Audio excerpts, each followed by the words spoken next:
జ్ఞాన చైతన్య ప్రసారం. నమస్కారం. మన ధర్మం కార్యక్రమానికి స్వాగతం. ఇవాళ మన ధర్మం కార్యక్రమంలో మన ధర్మ సందేహాలను నివృత్తి చేసేందుకు మనతో పాటు ఉన్నారు ప్రముఖ ఆధ్యాత్మికవేత్త, ధర్మశాస్త్ర నిపుణులు, మనందరికీ సుపరిచితులైనటువంటి ఆచార్య కాకునూరి సూర్యనారాయణమూర్తి గారు. గురుగారు నమస్కారం. నమస్కారం అమ్మా. గురుగారు, ఇవాళ ఏకాదశి, అందున దీన్ని ఉత్పత్తి ఏకాదశి అంటారు కదా, అంటే ఏమిటి? ఈ సందర్భంగా పాటించవలసినటువంటి నియమాలు ఏమిటి? ప్రతి నెలలో 2 ఏకాదశులు ఉంటాయి. ఒకటి శుక్లపక్షంలో, మరి ఒకటి కృష్ణపక్షంలో. ఈ ఏకాదశి నాడు పాటించవలసిన ప్రధాన నియమం ఉపవాస వ్రతాన్ని కొనసాగించడం. ఇందులో కార్తీక మాసంలో కృష్ణపక్షంలో వచ్చే ఏకాదశికి మరింత ప్రత్యేకత ఉంది. ఈ ఏకాదశికి ఏకాదశి పుట్టినరోజు అని కూడా చెబుతాయి మన పురాణాలు.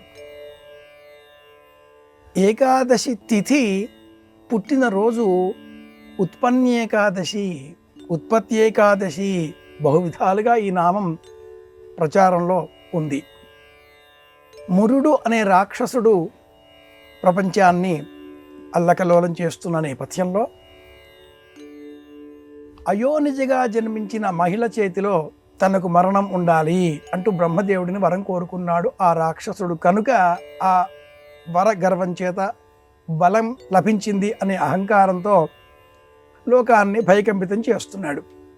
దేవతల ప్రార్థన మేరకు శ్రీమన్నారాయణమూర్తి ఆ మురుడితో యుద్ధానికి వెళ్ళి యుద్ధం చేసి విషయం తెలిసినవాడు కనుక పరిగెత్తడం మొదలెట్టాడు.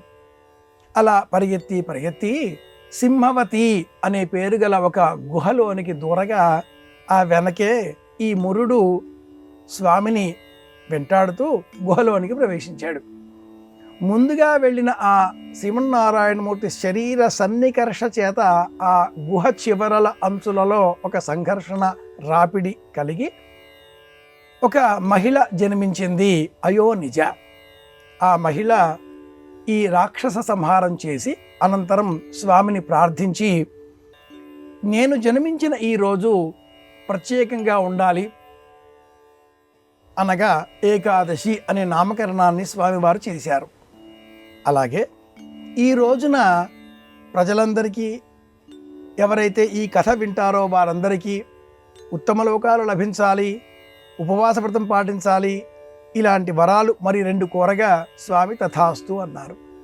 ఆ కారణం చేత ఈ ఏకాదశికి ఉత్పన్నేకాదశి అన్న పేరు వచ్చినట్లుగా పద్మపురాణం వివరిస్తుంది. అయితే సింహ రాశికి సంబంధించిన ఖగోళ జనితమైన నేపథ్యం ఈ కథలో ఉంది.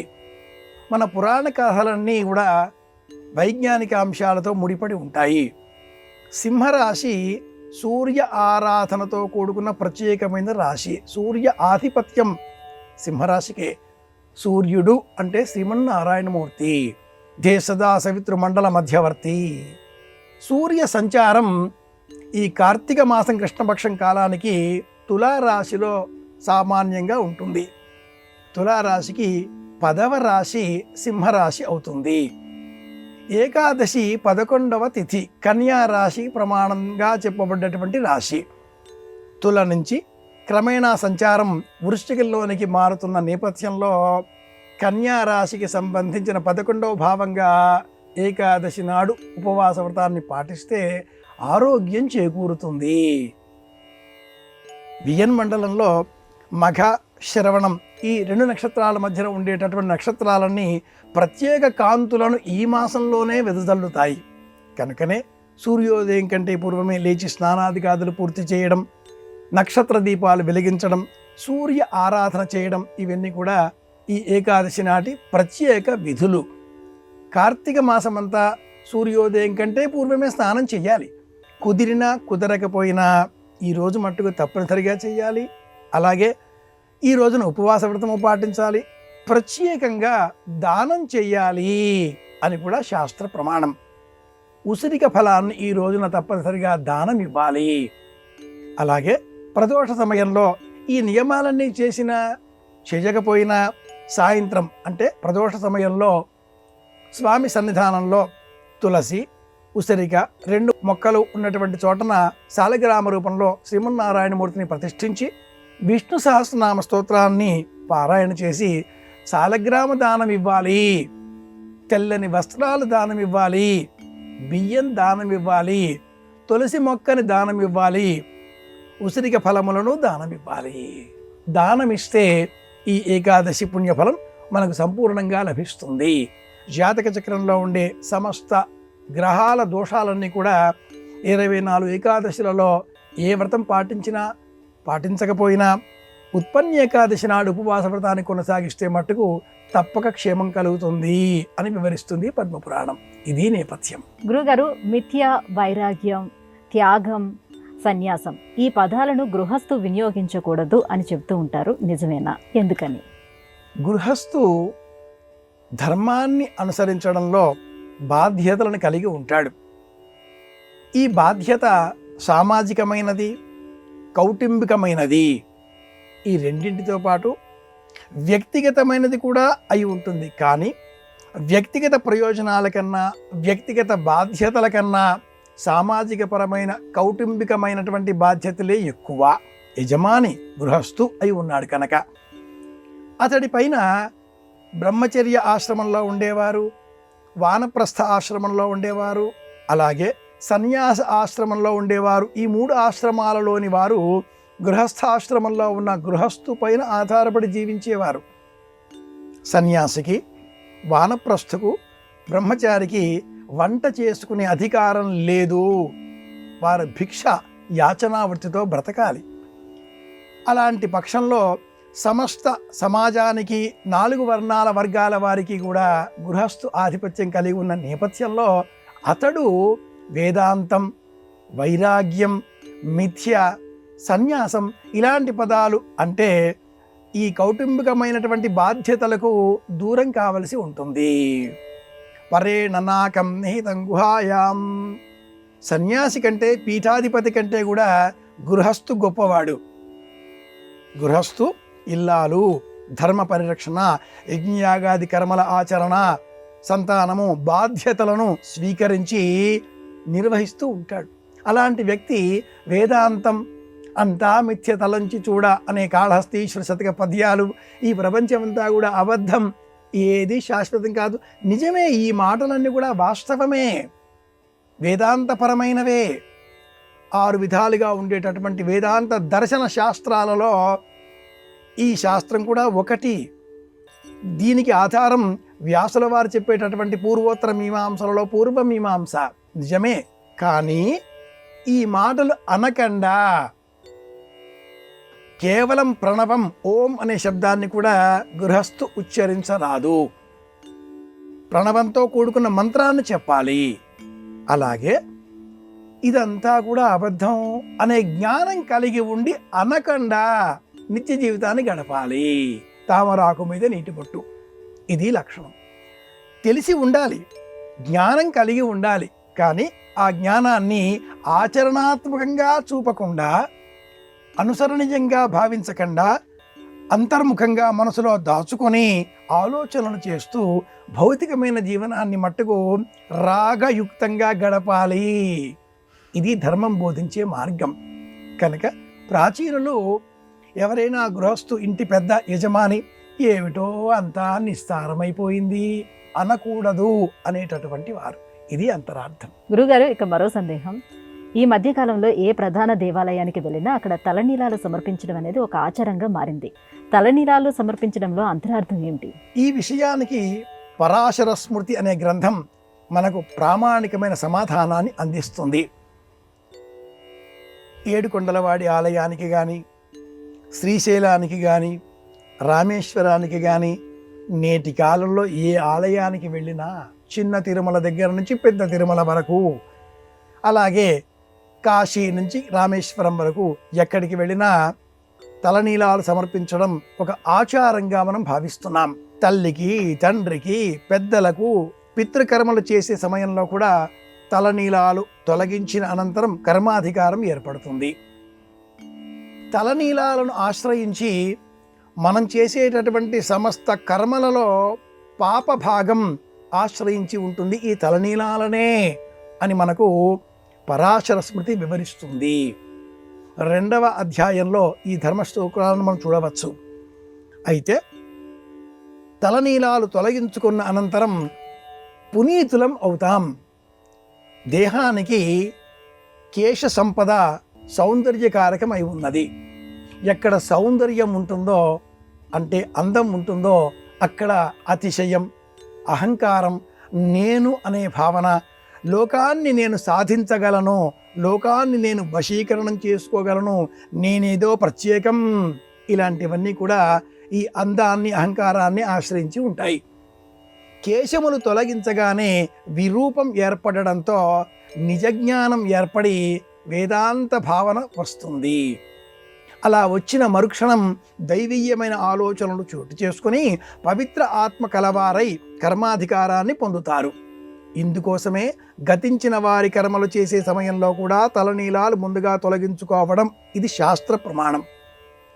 ఇదే విధంగా దేహంలో ఉండే సమస్త ఇంద్రియాలకు శిరస్సు ప్రధానం. సర్వ అవయవములలో కూడా శిరస్సు ప్రధానమైనది కనుక ఈ శిరస్సును మనం స్వామివారి పాదాల వద్ద ఉంచే భావనలతో కేశ సంపదను స్వామివారికి అందిస్తున్నాం అనేటటువంటి లౌకికార్థాన్ని కూడా అనేకులు చెబుతూ ఉంటారు. ప్రధానమైన అర్థం ఏమిటి అంటే ఈ దేహంలో గతించిన అనంతరం కూడా మృత కణాలు కేశములుగా, నఖములు గోర్లుగా ఇలా పెరుగుతూ ఉంటాయి. మరణించిన అనంతరం కూడా ఈ కణములు బయటకు వచ్చి ఇలా పెరుగుతాయి కనుక వీటి కారకంగా రోగాలు, వ్యాధులు వస్తాయి. ఆ నేపథ్యంలోనే కేశములను, నఖములను అంటే గోర్లను సూర్యోదయం కంటే పూర్వమే లేదా సూర్యోదయం మొదటి జాములో 6 నుంచి 9 ఈ మధ్యలోనే, పైగా తిథి, వారం, నక్షత్రం ఇవన్నీ చూచి క్షౌర కళ్యాణం అన్న పేరిట ప్రాచీనులు ఈ కేశములను తొలగించుకునేటటువంటి వారు. 15 రోజులకు ఒకసారి కేశములను తొలగించుకోవాలి అని శాస్త్ర ప్రమాణం. క్షౌరం పక్షంతు అనే ప్రమాణం ఒకటి ఉంది. అయితే నేటి కాలంలో ఆలయానికి వెళ్ళాలి, ఒక ముడుపు, ఒక మొక్కుబడి, పుట్టు వెంట్రుకలు చిన్నారి శిశువులకు, బాలబాలికలకు ఒక మొక్కుబడి, ఆలయాలలో వెళ్ళాలి, తల వెంట్రుకలు తొలగించిన ఎడల క్షేమం కలుగుతుంది. ఇలాంటి విశ్వాసాలతో భక్తి మార్గంలో ఏ ఆలయానికి వెళ్ళినా కేశములను సమర్పిస్తున్నారు. ఇక్కడ సమర్పించడం కాదు, తొలగించుకొని స్వామి దర్శనం కోసం శరీరాన్ని సిద్ధం చేయడం, ఇది నిజమైన అర్థం. స్వామి మీ తలనీలాలు ఆశ్రయిస్తాడా? స్వామి మీరిచ్చే డబ్బులు కోరుకుంటాడా? హుండీలో మీరు వేసే కానుకలు చూస్తాడా? మీ మనస్సును చూస్తాడా? ఏ దేవత ఆలయానికి వెళ్ళినా, విజయవాడ క్షేత్రంలో కూడా ఈ తలనీలాల సమర్పణ మనం గమనిస్తున్నాం. ఎక్కడికి పోయినా కూడా సాధారణమైన ఈ విషయంలో అంతరార్థం ఏమిటి, నిజమైన అర్థం ఏమిటి అంటే పాపములను ఆశ్రయించి ఉన్నాయి ఈ కేశములు కనుక కేశములు తొలగించుకొని శిరస్నానం చేసి శుభ్రమైన వస్త్రములు ధరించి దైహికంగా, మానసికంగా పునీతులై దైవ దర్శనాన్ని చెయ్యాలి. ఇది నిజమైన అర్థం, ఇది లక్ష్యం. గురుగారు, కోరికలు తీరడం కోసం, సంకల్పం నెరవేరడం కోసం మొక్కుబడులు, ముడుపులు కట్టడం సర్వసాధారణం. అయితే ఈ ముడుపులు కట్టడం అనేది వెంకటేశ్వర స్వామికే ఎక్కువ, ఎందుకు? సులభం కనుక. స్వామి కలౌ వెంకటనాయక అన్నారు. అలాగే సర్వ పాపాన్ని వేం ప్రాహు కటస్థదాహముచ్యతే. అన్ని పాపాలని తొలగించుకొని సులభంగా మనం దైవ దర్శనం చేసుకుంటే ఆ దైవం మన సంకల్పాలన్నీ కూడా నెరవేరుస్తాడు. అలా నెరవేర్చే దైవం వెంకటేశ్వర స్వామి. ఇతర దేవీ దేవతాకంగా మనం అర్చనలు చేసే సమయంలో ఆ స్వరూపాలను గమనించినట్లయితే సమస్త దేవతలు కూర్చొనే ఉంటారు. ఒక్క వెంకటేశ్వర స్వామి వారు మాత్రమే నిలుచొని మనకు దర్శనం ఇస్తారు. ఆపద మొక్కలవాడు, అనాథరక్షకుడు, దీనజన బాంధవుడు, ఇలాంటి అనేక నామములతో ఆ స్వామిని మనం సంబోధన చేస్తూ శ్రీనివాస, శ్రీయపతి, ఏడుకొండలవాడా అంటూ నాకు ఈ ఆపద వచ్చింది తండ్రి, ఆపద నుంచి గట్టెంకిచ్చినట్లయితే ఇదిగో ఇది మీకు అప్పగిస్తాను, ఇది మీకు సమర్పిస్తాను అంటూ సంకల్పం చేయడం. ఆ స్వామి ఈ కలియుగంలో ఇతర దేవీ దేవతాకంగా ఉండే సమస్త రూపాలు కూడా దైవం అనే ఒక నాణానికి ఉండేటటువంటి భిన్న భిన్న పార్శ్వాలు. కోణాలు. అవన్నీ కూడా రాక్షస సంహారం కోసమో, అంటే దుష్ట శిక్షణ కోసమో, శిష్ట రక్షణ కోసమో ఏర్పడి ఉండగా, శ్రీనివాసుడు మట్టుకు ఇది అవతారం కాకుండా ఒకే ఒక్క శ్రీనివాసుడు, ఒకే ఒక్క ఏడుకొండలవాడు, శ్రీయపతి, ఆ శ్రీ వెంకటాచలాధీశుడు, ఆనంద నిలయవాసుడు వైకుంఠం నుంచి తన ఇల్లాలని వెతుకుతూ నడిచి నడిచి నడిచి నడిచి వచ్చాడు, దిగి వచ్చాడు. ఇక్కడ అవతారం లేదు. స్వామి ప్రత్యక్షంగా ఆ తిరుమలలో వేంచేపు చేసి ఉన్నాడు. కనుక ఇతర దేవీ దేవతాకంగా ఉండే ఆలయాలన్నీ కూడా కొన్ని ప్రయోజనాలతో, కారణాలతో ముడిపడి ఉన్నవి. దుష్ట శిక్షణ, శిష్ట రక్షణ. ఆ ధర్మాన్ని పూర్తి చేసిన అనంతరం రాముడు అంతర్ధానమయ్యాడు, కృష్ణుడు అంతర్ధానమయ్యాడు. అలాగే ఇతర దేవతా రూపాలన్నీ కూడాను శ్రీనివాసుడు అంతర్ధానం కాలేదు. కలియుగాంతం వరకు ఆలయంలోనే అలా ఉంటాడు. ఇల్లాలు అలర్మేలమంగా వచ్చే వరకు, పద్మావతి సమేత అలర్మేలమంగా సమేత ఆ శ్రీయపతి కలియుగాంతం వరకు అలాగే ఉంటాడు. కనుక ఇతర దేవతా రూపాల కంటే కూడా సులభంగా, భక్త సులభుడిగా ఉండే ఈ కలియుగ వెంకటేశ్వర స్వామి వారికి మనం ముడుపు కట్టుకుంటే మన సంకల్పాలు వెంటనే నెరవేరుతాయి అని మనకు వెంకటాచల మహాత్మ్యాది గ్రంథాలు చెప్పిన కారణం చేత ప్రయోజనాన్ని ఆశించేటటువంటి సామాన్యుల మనమంతా కూడా ముడుపులు కట్టుకుంటూ ఉంటాం. స్వామి నీ దయ అంటాం, జీవితాన్ని అలా గడిపేస్తూ ఉంటాం. గురుగారు, ఇటీవల కాలంలో కంటికి సంబంధించిన సమస్యలతో అనేక మంది ఇబ్బందులు పడుతున్నారు. అయితే వాతావరణ కాలుష్యం వల్ల కూడా ఇలా వస్తూ ఉంటాయి. అయితే నేత్ర వ్యాధులకు సంబంధించి మన వేద విజ్ఞానం ఏం చెప్తుంది? కన్నులు మూసుకోండి అని చెప్తుంది. అలాగే కన్నులు మూసుకుంటే కోరుకున్నది చూడగలుగుతాం. కన్నులు తెరిచి ఉంటే కనిపించేది మాత్రమే చూడగలుగుతాం. తెరిచి ఉన్న కన్నులు ఏ గదిలో మనం కూర్చొని చుట్టూ చూస్తూ ఉన్నామో ఆ గది గోడలు దాటి వెళ్ళలేవు. ఈ తెర మాత్రమే చూడగలుగుతాయి. తెర వెనక, ఇంకా ఆ లోపల, ఇంకా చుట్టుపక్కల. కన్నులు మూసుకుంటే మరుక్షణం మీరు తిరుమలకు వెళ్ళగలుగుతారు, పద్మావతి దేవిని చూడగలుగుతారు, శ్రీయపతిని చూడగలుగుతారు, శ్రీశైలం వెళ్ళగలుగుతారు, శివ ఆరాధన చేయగలుగుతారు, ఏమైనా చేయగలుగుతారు కన్నులు మూసుకుంటే. వేదం చెప్పే జ్ఞానం ఏమిటి అంటే, కన్నులకు సంబంధించిన బెరి అనే వ్యాధి, రెటీనాకు సంబంధించిన వ్యాధి, ఇలాంటి చాలా వస్తూ ఉన్నాయి ఈనాటి కాలంలో. ఏదో టొమాటోలు తీసుకోండి, క్యారెట్ తీసుకోండి, పాలకూర రసం స్వీకరించండి, ఆకుకూరలు బాగా తీసుకోండి, విటమిన్ డి ఆహారంగా స్వీకరించండి, విటమిన్ ఈ వలన కంటి వ్యాధులు నయమవుతాయి, ఇలా చెబుతూ ఉంటారు. నిజానికి కంటికి సంబంధించిన వ్యాధులన్నీ కూడా విశుద్ధ చక్రంతో ముడిపడి ఉంటాయి. విశుద్ధ చక్రము, ఆజ్ఞా చక్రము, ఈ రెండింటితో ముడిపడి ఉంటాయి. లలితా సహస్రనామావళిలో ఈ రెండింటికి సంబంధించిన నామావళులు చెప్పే సమయంలో కొంచెం ఏకాగ్రతను మనం చూపినట్లయితే ఆ వ్యాధులు మటమాయమవుతాయి. అయితే ప్రశ్న వేద విజ్ఞానానికి సంబంధించినది. వేదంలో ఆరణ్యకంలో తైత్తిరీయ ప్రపాఠకం యజురారణ్యకం ప్రథమ ప్రశ్నలో ఒక అనువాకం ఉంది. అక్షదుఃఖోత్థితస్యైవ విప్రసన్నే కనీనికే ఆంకే చాద్గణం నాస్తి రుభూణాం తన్నిబోధత శుక్లవాసా రుద్రగణః గ్రీష్మేణ వర్తతే సహ నిజహన్ పృథివీగుం సర్వాం జ్యోతిషా ప్రతిక్షేణ సహ. ఈ అనువాకం వినాలి. లేదా ఈ శ్రద్ధ గల ఎవరైతే వేదం తెలిసిన జిజ్ఞాసువులు, పండితులు ఉంటారో వారి చేత ఈ అరుణ ప్రపాఠకాన్ని ఇంటిలో పారాయణంగా ఏర్పాటు చేయించినట్లయితే, విన్నట్లయితే కంటికి సంబంధించిన వ్యాధులు నయమవుతాయి. కంటిలో చిత్రం తలక్రిందులుగా రెటీనా పైన ప్రతిబింబిస్తుంది.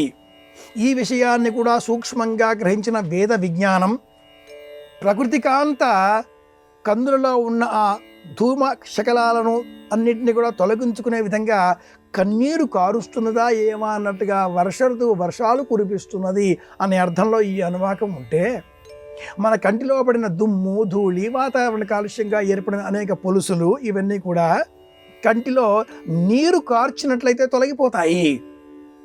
వేద విజ్ఞానం అందించిన మరి ఒక ఆయుర్వేద సంబంధితమైన మార్గం పెరుగు, పాలు, వీటిలో దూది వత్తి తడిపి కన్నులు మూసుకొని ఆ కన్నుల పైన వీటిని ఉంచాలి. 2 నిమిషాలు ఉంచినా చాలు, కంటి దృష్టి మెరుగవుతుంది. గో ఉత్పత్తులకు ఇంత బలమైనటువంటి ప్రయోజనం ఉన్నది అని చెప్పిన వేద విజ్ఞానం కంటికి సంబంధించిన దోషాలు తొలగించుకోవాలి అంటే ఆయుర్వేద చికిత్సాపరంగా నేతిని స్వీకరించాలి. అరచేతిలో నెయ్యి వేసుకొని అలా త్రాగినట్లయితే కూడా కంటికి సంబంధించిన సమస్త వ్యాధులు తొలగిపోతాయి అని కూడా తెలియజేస్తుంది. గురుగారు, భక్తి ముక్తి ఈ రెండిటి ప్రాధాన్యత ఏమిటి? భక్తి ద్వారా ముక్తిని పొందవచ్చా? భక్తి ముక్తి అందమైన పదాలు. భక్తి ద్వారా ముక్తిని మనం తప్పక సాధించుకోవచ్చు. అయితే ఈ రెండింటి మధ్య ఇంకొక పదం కూడా వచ్చి చేరుతుంది. లౌకికమైన వ్యవహారాల కారణంగా ఆ పదం భుక్తి. మనం చేసే ఏ పని అయినా కూడా భుక్తి మార్గం కోసమే కదా. దివే విద్యే వేదితవ్యే. లోకంలో ఏదైనా 2 విద్యలలో మనం సాధిస్తూ ఉంటాం. ఒకటి లౌకికమైన ప్రయోజనాలను చేకూర్చేది, రెండవది ఆధ్యాత్మికమైన జ్ఞానాన్ని పెంచేది. భక్తి సా కస్మైచిత్ పర ప్రేమరూప అన్న సూత్రాలతో నారద భక్తి సూత్రాలలో వివరింపబడి ఉండగా, ఏ లక్ష్యం పైన, ఏ రూపం పైన, ఏ నామం పైన, ఎవరిపైన మీకు ఏకాగ్రత కుదురుతుందో, ఎవరి మీద మీకు ప్రేమ ఉంటుందో, ఎవరిని తలుచుకుంటే మీ మనసు దుఃఖభగ్నం అవుతుందో వారి మీద మీకున్నది ప్రేమ, అది భక్తి అని మనకు నారద భక్తి సూత్రాలు వివరిస్తాయి. ఆ భక్తిని మనం ముక్తి కోసం మార్చుకోవాలి. ముక్తి కైవల్యం, చింతన, ముచల్ మోక్షనే, ఆలోచనల నుంచి విముక్తి. ముక్తి అంటే ఎక్కడికో వెళ్ళిపోవడం కాదు, ఉన్న చోటున, కూర్చున్న చోటున లౌకిక బంధనాల నుంచి విడుదల పొందగలగడమే ముక్తి. ఆలోచనల నుంచి విముక్తి పొందగలగడమే ముక్తి. అది అంత సులభమైనటువంటిది కాదు. మధ్యలో ఉన్న పదం భుక్తి. ఆ భుక్తిని మనం కాస్త విడిచిపెట్టుకోగలిగితే, భుక్తి పైన ఏకాగ్రత తొలగించుకోగలిగితే భక్తి ఏర్పడుతుంది. ఆ భక్తి దేవతాకమైనది అయినప్పుడు ఆ దేవతా స్వరూప అనుగ్రహం కోరి మనం జపము, ధ్యానము, పూజ, నమస్కారము ఏదో చేస్తూ ఉంటాం. పారాయణలు ఇవన్నీ కూడా అందుకోసమే, దీపారాధనలు అందుకోసమే. ఇలా చేసే క్రమంలో ముక్తి కావాలి అనే సంకల్పం కూడా చేయకుండా, ద్వంద్వాతీతంగా నాకిది కావాలి అనే లక్ష్యం కూడా లేకుండా ఏక సంకల్పంతో, ఏకాగ్రతతో భక్తిని కుదుర్చుకున్నట్లయితే తప్పక ముక్తి లభిస్తుంది. కలియుగానికి సంబంధించి భజ సేవాయాం, ఇది నిర్మాణాత్మకమైనటువంటి నిర్వచనం. భజ సేవాయాం, భజన చేయడం, సేవ చేయడం, ఇది భక్తి. ఆలయాలను పరిశుభ్రంగా ఉంచడం, ఆలయానికి వెళ్ళేటటువంటి భక్తులకు సహాయ సహకారాలు అందించడం, మనస్సును ప్రశాంతంగా ఉంచే ప్రయత్నం చేయడం, అన్నింటికంటే కూడా మించి ఎలా ఉన్నామో, ఏం చేస్తున్నామో, ఎంతలో ఉన్నామో అంతలో తృప్తి అన్న పదాన్ని మనం సాధించగలిగితే ముక్తి సులభంగా వస్తుంది. గురుగారు, లోగుట్టు పెరుమాళ్ళ కెరుక అని అంటారు కదా, ఇంతకీ పెరుమాళ్ళు అంటే ఎవరు? పెరుమాళ్ళు వెంకటేశ్వర స్వామి వారు. లోగుట్టు మనకు తెలిసిన రహస్యం. పరమాత్ముడికి మనకు తెలిసిన, మనకు సంబంధించిన, మనదైన ఏ రహస్యాన్ని చెప్పినా ఆ స్వామి ఇంకెవ్వరికీ చెప్పడు. మూడో కంటికి తెలవకూడదు అన్న అర్థం ఏమిటి అంటే, ఇక్కడ 2 కళ్ళు మనవి, మనకు తెలిస్తే చాలు. ఒక్కరికి తెలిస్తే రహస్యం, ఇద్దరికి తెలిస్తే అది నోటీసులు అతికించినట్లే, అందరికీ సందేశాత్మకంగా పంపించి వేసినట్లే. ఒకరికి తెలిసింది మాత్రమే రహస్యం. ఆ మూడవ కన్ను ఎవరిది ఉంటుంది? పరమేశ్వరుడిది అయి ఉంటుంది. ఆయన కన్నులు మూసుకుని ఉంటాడు. పరమేశ్వరుడు శ్రీ వెంకటేశ్వర స్వరూపంలో నామాలవాడు, గోవిందనామాల స్వామి. కన్నులు కూడా మూతపడిపోయేటట్లుగా నామాలు ధరించి ఉంటాడు కనుక మనం చెప్పే రహస్యం మూడవ కంటికి తెలిసే అవకాశమే లేదు. అయినా ఆయన దైవం కనుక తెలుసుకున్నా ఇంకెవరికి చెప్పడు. మనం ఆలయానికి వెళ్ళి, స్వామి నా చేత ఇలా ఈ పొరపాటు జరిగింది, క్షమించి నన్ను రక్షించవలసిన బాధ్యత నీదే అంటూ శరణాగతి కోరడమే లోగుట్టు. మనకు తెలిసిన రహస్యం మనల్ని మానసికంగా వేధిస్తూ ఉన్నది. ఇంకెవరికైనా చెప్పకపోతే ఆ కడుపు ఉబ్బు పోదు, ఇంకెవరికి చెప్పినా కొంప కొల్లేరవుతుంది. ఇలాంటి నేపథ్యంలో పెరుమాళ్ళు శ్రీవారికి చెబితే ఆయన అన్నీ ఇలా ఇలా అంటాడు. మనం ఏదో ఆ స్వామికి ఆపద మొక్కులవాడు కనుక కొంత చెల్లింపు చేసుకుంటాం, తృప్తితో ఇంటికి వస్తాం. లోగుట్టు పెరుమాళ్ళు అంటే ఆ పెరుమాళ్ళు ఎవరు? వెంకటేశ్వర స్వామి. లోగుట్టు మనకు మాత్రమే తెలిసిన రహస్యం. ఇది విషయం. గురుగారు, ఇవాళ మన ధర్మం కార్యక్రమంలో మాకు వచ్చినటువంటి ఈ ధర్మ సందేహాలన్నీ కూడా నివృత్తి చేసినందుకు ధన్యవాదాలండి. కృష్ణార్పణం. ఇది ఇవాళ మన ధర్మం కార్యక్రమం. రేపు మన ధర్మం కార్యక్రమంలో మళ్ళీ కలుసుకుందాం. నమస్కారం. ఈ కార్యక్రమాన్ని తిరిగి చూడాలనుకుంటే www.youtube.com/ETV Life Spiritual లో చూడవచ్చు.